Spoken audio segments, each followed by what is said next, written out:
Namaskar. Hello and welcome to PGurus channel. I'm your host Sree Iyer. Joining me today is Sri PVR Narasimha Rao. Thank you for your wonderful support, viewers. You've been very helpful, suggesting that you like the new format, and we're going to continue with the same new format. 3 different topics, crisply handled, and let's welcome Sri PVR Narasimha Rao now. Narasimha Rao garu, namaskaram and welcome to PGurus channel. Namaste, namaste to you and all your viewers. Thank you so much, Narasimha Rao garu. And we have 3 topics to talk about today, and we'll jump right into the first one, which is the importance of Devi Upasaka. And so this is, see, I am totally, agyani in some of these things. All I can see is data, and then I get questions. What I have noticed is whether it was Adi Shankara or the recent Chandrasekhara Saraswati ji, who's also called Mahaperiva, they were Devi Upasakas. And now if you remember the movie called The Man Who Knew Infinity, or if you read about Srinivas Ramanujan, he says that I can't explain how I'm getting these equations. It's all coming to me in Devi. And Devi comes and tells me and I do it. Same way, Ramakrishna Paramahamsa that you mentioned in our previous episode said that he was a Kali Upasaka. Now, if we go back and look at a little bit more, during Adi Shankara time, for example, 𝗤𝙪 𝗪𝙁, where it says Shiva Shaktya Yukto. So Shiva and Shakti. Shakti is the primordial. Then there are rupas of Shakti, various rupas that we can, and viewers also know that. So what is this thing where serious bhakts, serious people seem to prefer to be Devi Upasakas? What is the mystery here, sir? So it's a great question. In one way, Shiva and Shakti are not really different. They are 2 sides of the same coin. As I mentioned in a previous video on PGurus, yes, you did. Shiva is the cosmic potential energy, whereas Shakti is the cosmic kinetic energy. Right. Yes, and there's no difference between potential and kinetic energy except the functionality. When the potential energy needs to do some activity, it converts into kinetic energy and does something. And when kinetic energy has to recede, there's nothing to do. It basically becomes potential energy. So they're basically convertible. So that is why Shastra says that Shiva and Shakti are not really different. They're just 2 sides of the same coin.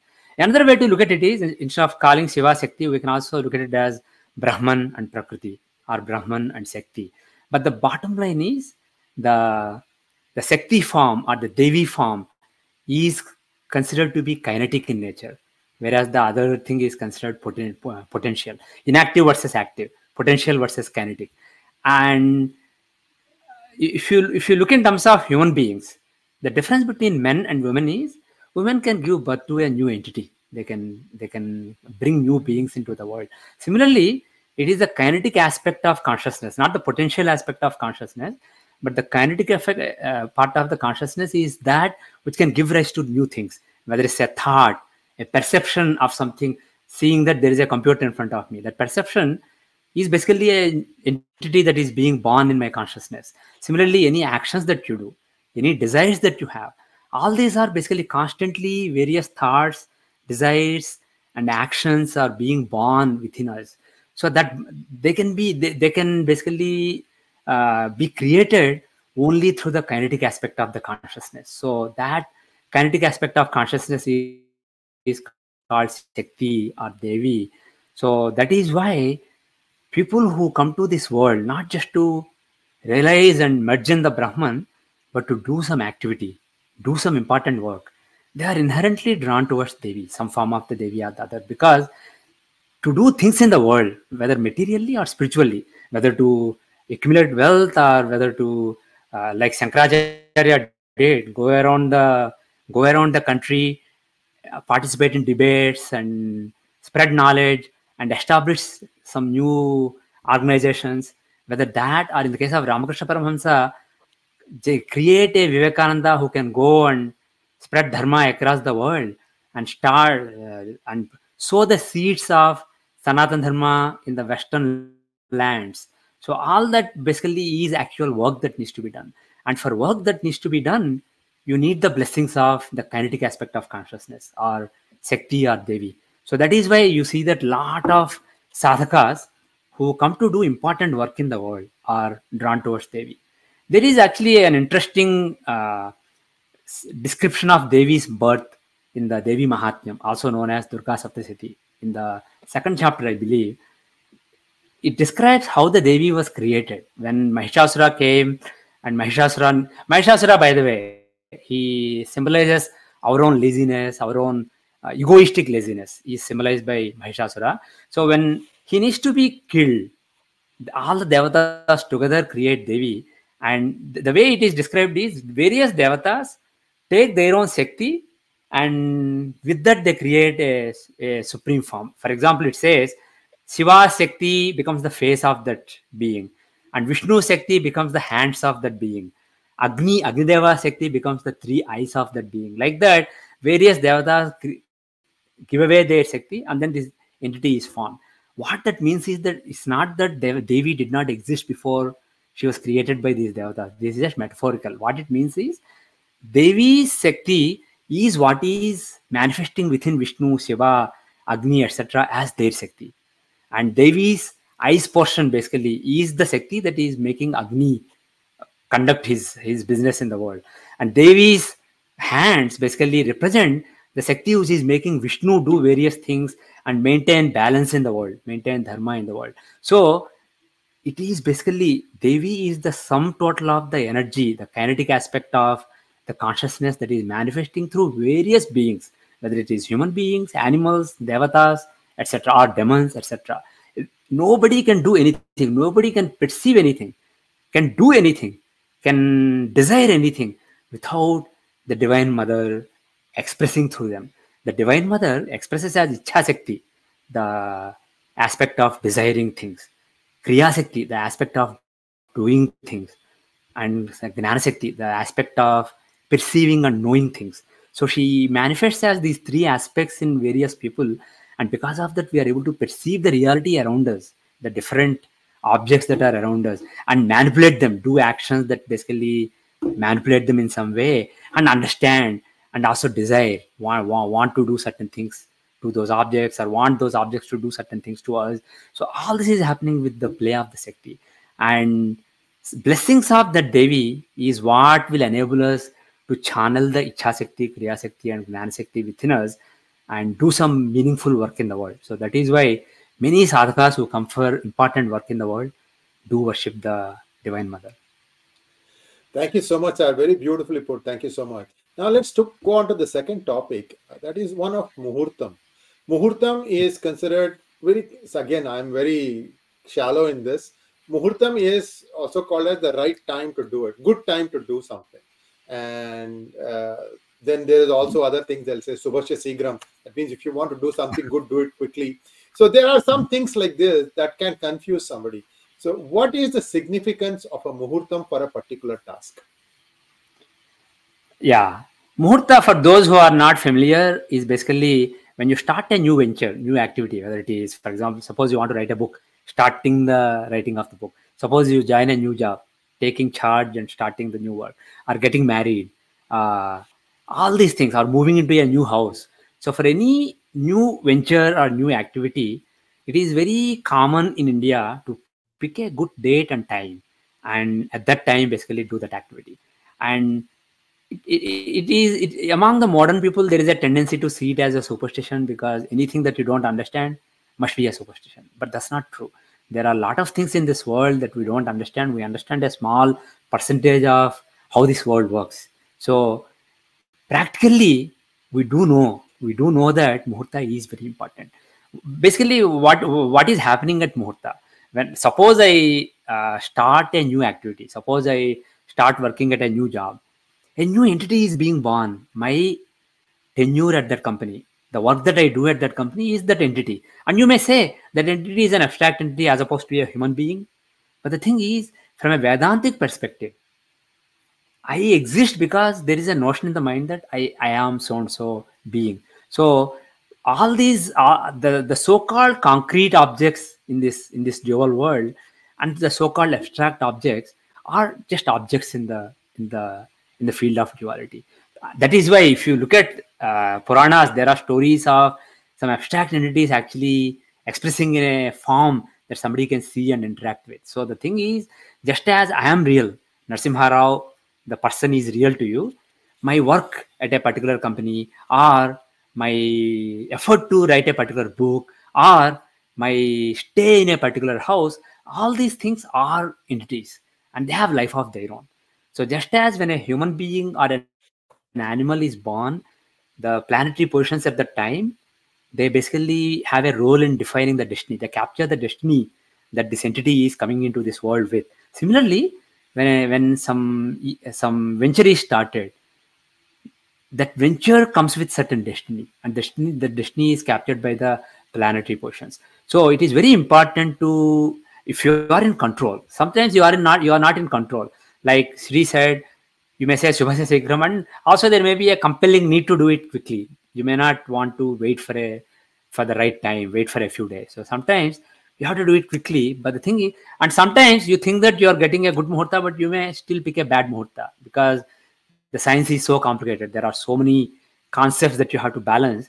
So what is destined will happen. But the thing is, as far as you have control, it's not a bad idea at all to pick as good a muhurta as possible. Actually, one note there. There's no perfect muhurta. If you consider all the rules given in Shastra, there is no perfect muhurta. And unfortunately, many astrologers, they go by stupid thumb rules that are easy to enforce because they are very objective and easy to calculate. So they enforce them very strictly. And some of the subtler concepts, subtler rules that are complicated to calculate and balance, they ignore them because they're difficult to do. The easy thing gets done and the difficult thing gets dropped. So practically speaking, many times people make unnecessary compromises. They focus on unnecessary things and leave the most important thing. So in the end, you can't control everything fully, but to the best of your ability, you can pick as good a muhurta as you can. One small point I want to make here, one small disclaimer kind of thing, or to put it in perspective, muhurta is not everything. Your own destiny is there. So your own destiny is like the baseline, and that baseline is modulated by whatever destiny muhurta brings to that particular venture. So if your destiny is really, really strong, if you do something at a bad muhurta, is slightly going to modulate it and make it slightly negative, but it won't make it disastrous. Similarly, if somebody with a terrible destiny picks a really good muhurta, the baseline is really bad. So even if the modulation is very positive, it's still going to be pretty negative. So your own destiny is the baseline, and muhurta is like a modulation on top of it. It just adds to it. It's just additive. It doesn't replace it completely. But still, having said that, you can't change your destiny. That's a different topic. We'll cover some other time. But let's assume that you can't change your destiny. At least you can modulate it positively with a good muhurta. So from that perspective, it's a good idea to pick a muhurta. Now, the question is, not everybody has access to a good astrologer. And not every astrologer that guides people is necessarily good. People basically have pocketbook knowledge and they go by as astrologers these days. And even good astrologers have only partial understanding compared to rishis. We are just scratching the surface of the field these days. So a couple of thumb rules for people. If you know the basics of astrology and you can use my software 𝙤𝙬𝙤𝘀, try to find a muhurta where Jupiter is aspecting the lagna. If Jupiter is either in the lagna or in the 7th house or 5th house or 9th house, then Jupiter's influence is there on lagna. So irrespective of other bad things in the muhurta, Jupiter, basically he stands for our 𝙒𝙧𝙤𝙀. He personifies our own intelligence and wisdom and divine blessings. So it will basically it will bless us to some extent. It will be protective in nature. The other thing is, if you can't even do this, if you can't make a chart, etc., just pick the midday. Find the sunrise time, sunset time, find the average of those. So that will be around noon time, but not exactly 12 o'clock. So find that time, and around that time do it within 10 minutes of that. Then what happens is, in the 10th house, sun will be there. This is called Abhijit Muhurtam. So that the sun in the 10th house of your work will make sure that the work is very auspicious and protected. So these are the thumb rules you can use.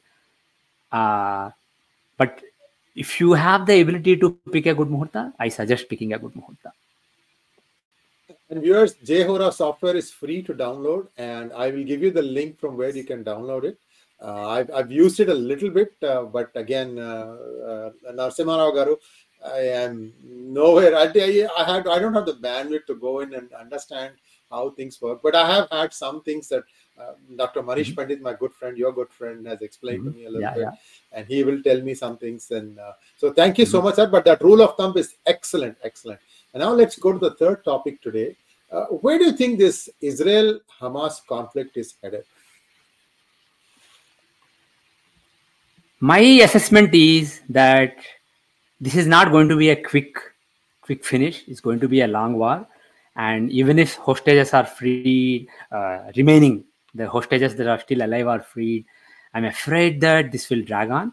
And even if there is a ceasefire and basically hostilities stop for a while, still, I'm afraid that this will continue in some form or the other. The way I see it, in 2030, 2031 timeframe, the world is almost guaranteed to have a major war in the world.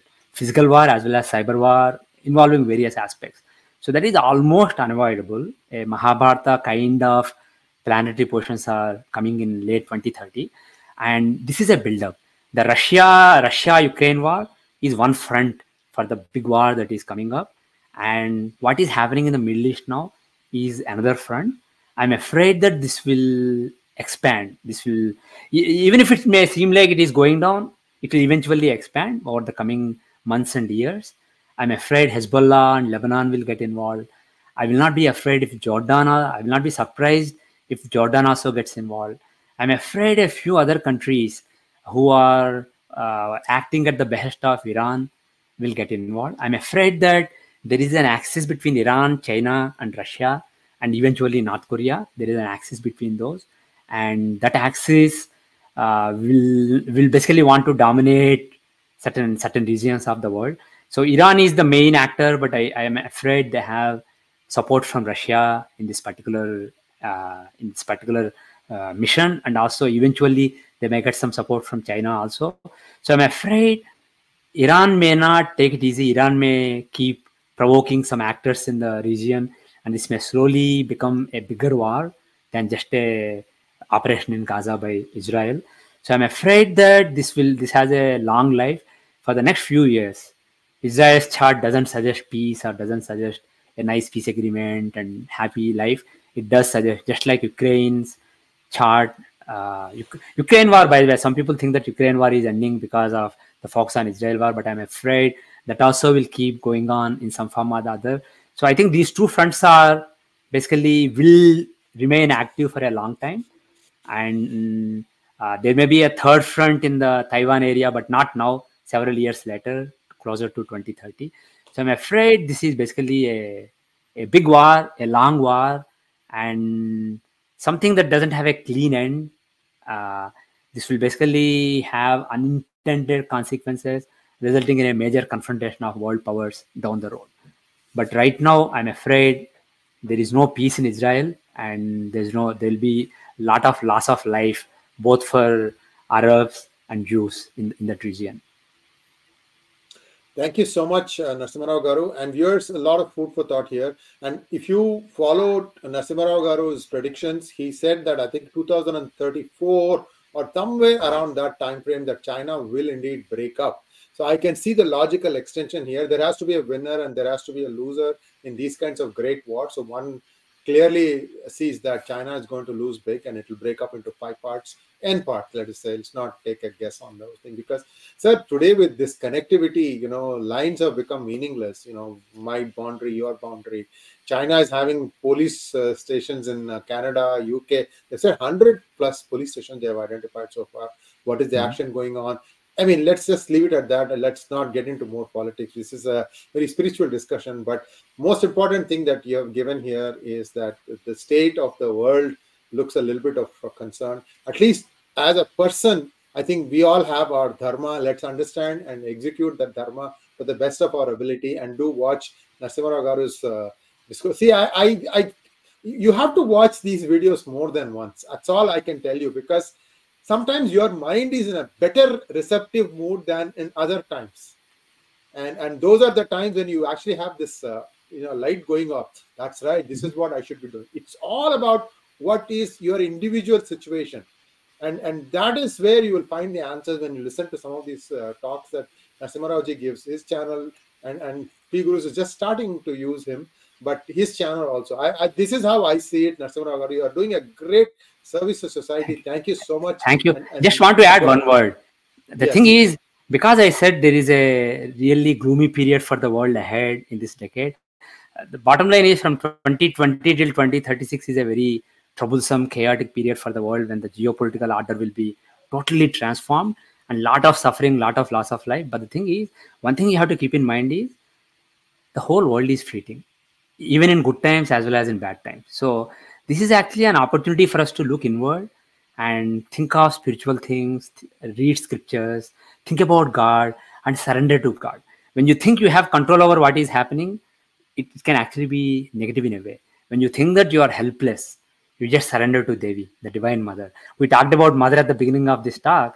Mother is like the compassionate mother, and she will never desert her children. So if you just surrender to her and do your best, you will be taken care of. So don't worry about the chaos around you. Try to find some balance, some anchor in your own life amid all this chaos that is happening in this world, which will only get more intense as years go by. Thank you so much, sir. Namaskar. Thank you. Namaskar.